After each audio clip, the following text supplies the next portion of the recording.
Welcome to the Tech Egg. Don't get scrambled. Enjoy the video. You start by lining up the essentials: funding, a safe workspace, and the right expertise.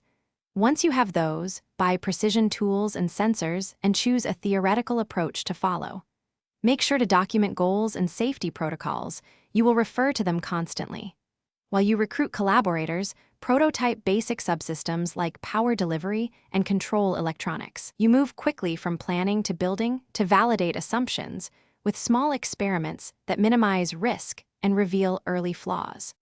With basics in place, you fabricate core modules: power delivery, timing synchronization, and precise control logic.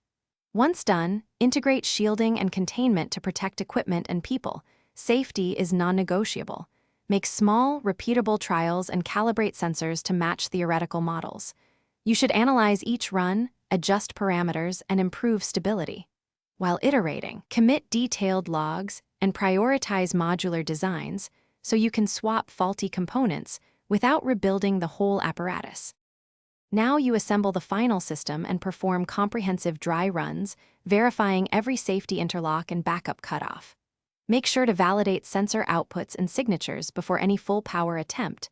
Only proceed when measured behavior matches predictions.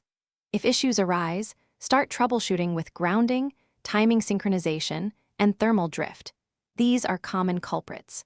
You should also review logs with your team and run isolated subsystem tests. Once stable and safe, document results and plan controlled demonstrations.